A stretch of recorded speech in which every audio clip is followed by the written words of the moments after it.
शंकर जी सर्पों की माला क्यों धारण करते हैं? नहीं मंदिर जाते हो, खूब देखते हो, मैसेज नहीं लिया, सीख नहीं ली। सर्पों की माला गले में इसलिए क्योंकि सांप जो है वह काल का प्रतीक है। शंकर जी सांप किसका प्रतीक है? कहीं सांप दिख जाए तो समझ लो मृत्यु दिख गई। सांप मतलब काल, सांप मतलब काल, इसलिए शंकर जी का नाम है कालों के काल महाकाल। तो सांपों की माला इसलिए शंकर जी कहते हैं मेरे हृदय में राम बैठे हैं, और जिसके हृदय में राम हो वह काल को भी अपने गले में लटका करके घूमता है। काल से डरने की क्या जरूरत है? जैसे भगवान पर भरोसा है, उसका काल क्या बिगाड़े। तो काल का प्रतीक सांप है। शंकर जी सर्प को गले में लटकाए। अच्छा, शंकर जी को भभूति चढ़ती है, चिता भस्म हाँ या ना, क्या मैसेज है? चिता भस्म क्यों चढ़ती है? शिव जी को कारण बताओ। नहीं बताओगी तो बैठ जाओ। शंकर जी पर चिता भस्म चढ़ती है। आप लोग भी भस्म आरती देखते होंगे, सुनते होंगे, क्यों चढ़ती है भाई साहब? यह भस्म समाज को मैसेज दे रहे हैं। शंकर जी दुनिया वालों कितना भी तुम घमंड कर लो, कितनी भी दौलत जोड़ लो, लेकिन एक दिन ऐसी राख बन जाओगे, यरा देख रहे हो भस्म क्या बन जाओगे। तुम्हारी ही राख तुम्हें इसलिए दिखाई जाती है, भस्म की आरती इसलिए होती है। दुनिया देख लो, एक दिन ऐसे राख बन जाओगे। घमंड किस बात का है? तुम्हारे अभिमान को समाप्त करने के लिए शिव जी भस्म चढ़ाते हैं। भस्म स्वीकार करते हैं, समाज को मैसेज दे रहे हैं कि तुम मुट्ठी भर राख आज नहीं तो कल नहीं परसों बनोगे। क्यों जी? आप में से कितने लोग एक दिन राख बन जाएंगे, बनोगे? शंकर जी क्या सिखा रहे हैं?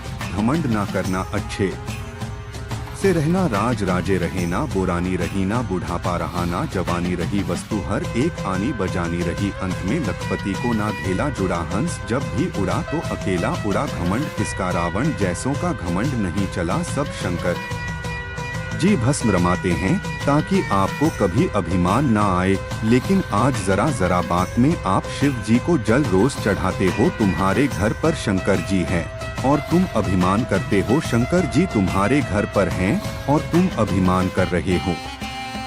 तो पूजा का मतलब क्या हुआ? क्यों मेरी माँ? हाँ चलो, शंकर जी हमेशा जहाँ जाते हैं ना नंदी पर सवार होकर जाते हैं, मतलब जहाँ जाते हैं धर्म पर आरूढ़ होकर जाते। धर्म पर जहाँ जाओ, धर्म के साथ जहाँ जाते हैं शंकर जी नंदी के साथ जाते। जहाँ जाओ धर्म के साथ जाओ, धर्म को छोड़कर मत जाओ। शंकर जी का मंदिर बहुत कुछ सिखाता है। चलो बताओ, शंकर जी के मंदिर में सबसे पहले किसका दर्शन होता है? उत्तर दो जोर से, किसका? नंदी। नंदी किसका प्रतीक है? नंदी मतलब धर्म। बैल जो है, नंदी जो है वह धर्म का प्रतीक है। धर्म के चरण कितने होते हैं? 4। नंदी के पाव धर्म के 4 पाव होते हैं। धर्म के 4 चरण सत्य, दया, दान और तप। सत्य, दया, दान, तप धर्म के 4 चरण घटना है। जो सत्य दया सत्य के राह पर है, दया के राह पर है, दान और तपस्वी है वो धर्मात्मा है। जिसके अंदर सत्य नहीं, दया नहीं, दान नहीं, तप नहीं, वो धर्मात्मा नहीं हो सकता। तो शंकर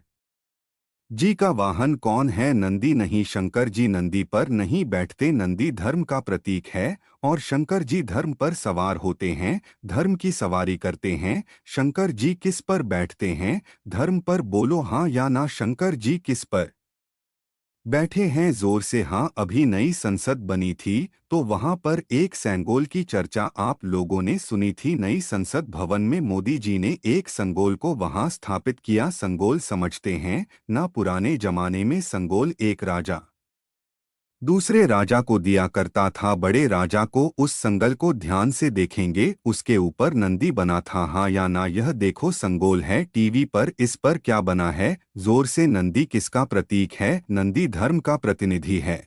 और जहाँ जहाँ नंदी दिखाई पड़े समझ लो कि शंकर जी का वाहन बैल नहीं है। शंकर जी बैल पर नहीं धर्म पर चलकते हैं। शंकर जी धर्म पर सवार है। अच्छा, शंकर जी के सिर पर क्या है? जोर से। गंगा। क्या मतलब हुआ? शंकर जी के सिर पर गंगा होने का क्या मैसेज है? क्या सीखा आपने? शिव जी के जटा पर गंगा है, इससे क्या सीखा आपने? कुछ नहीं, मंदिर गए बस पानी ढका के आ गए। कुछ नहीं, प्रतिलिपि सीखा हम लोगों ने, सीखना ही तो बंद कर दिया लगता पानी।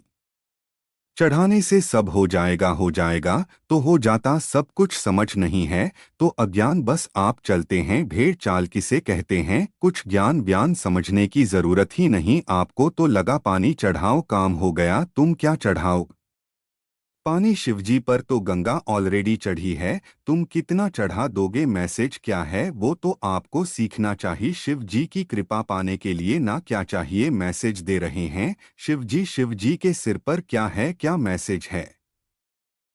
गंगा ठंडी होती है और कहाँ बैठी हैं, सिर पर, शंकर जी कहते हैं सदा सिर भाग को, सदा दिमाग को ठंडा रखना चाहिए, कितनी भी विडंबना हो, कितनी भी परिस्थिति प्रतिकूल हो, पर दिमाग कैसा हो, जोर से दिमाग कैसा हो, लेकिन आपका दिमाग कैसा होता है। और पानी चढ़ा रही हो शंकर जी के ऊपर और दिमाग इतना गर्म है, सास को पानी नहीं पिला रही हो, पति की सेवा नहीं, पति परेशान है, आप भी परेशान हो, दिमाग बिल्कुल हीटर की तरह जल रहा है और शंकर जी पर पानी चढ़ा रहे हैं। भाई सीखो ना, हमारे मंदिर में बैठे देवी देवता कुछ मैसेज देने के लिए बैठे हैं, मंदिर यूं ही नहीं बनाए जाते, अब शंकर जी के पुत्र पर चलते हैं। गणेश जी बताओ, गणेश जी का पेट बड़ा क्यों है, यह चश्मा वाली मैया बताए, गणेश जी का पेट बड़ा क्यों, गणेश जी का पेट बड़ा इसलिए है, गणेश जी मैसेज दे रहे हैं, समाज की परिवार की दो चार बातों को पचा सीखो, अपने पेट में ही रखा करो बातों को, डोट जो तुम उगल देती हो उगल देते हो। अच्छा गणेश जी के कान छोटे छोटे हैं कि बड़े बड़े कान कैसे हो, बड़े बड़े मतलब ज्यादा सुनने की आदत हो। अच्छा गणेश जी का वाहन क्या है, अच्छा गणेश जी का वजन कितना होगा, लगभग किलो के होंगे, और चूहा बेचारा जरा सा होता है। अब आप प्रश्न कर सकते हैं कि महाराज कोई चूहा के ऊपर ऐसे चढ़ जाए तो मर नहीं जाएगा, तो गणेश जी का चूहा तो मरा नहीं क्योंकि वह सामान्य चूहा नहीं है, पहला। दूसरा, गणेश जी चूहे पर क्यों बैठते हैं, इसका उत्तर आप दो सुनो। गणेश जी है बुद्धि के देवता, बोलो हाँ, गणेश जी है बुद्धि के, जोर से गणेश जी बुद्धि के। और चूहा कौन है, तर्क का प्रतीक, तर्क उतरता रहता है ना, चूहा क्या करता है, चूहा उतरता तर्क समझते हैं, तर्क लोग बोलते हैं ज्यादा तर्क मत करो, जैसे हमने कहा भगवान है तो आपने तर्क कर दिया, भगवान है तो दिखते क्यों नहीं, यह तर्क हो गया, तर्क होता है मेरी माँ, कुछ लोग तर्क करते हैं ना, तर्क कुतर्क वितर्क समझते हो ना, तो जैसे तर्क होता है चूहा तर्क का, जैसे नंदी धर्म का प्रतीक है उसी तरह चूहा तर्क का प्रतीक। वीडियो पसंद होगा तो लाइक और अथवा डिसलाइक कर दीजिएगा।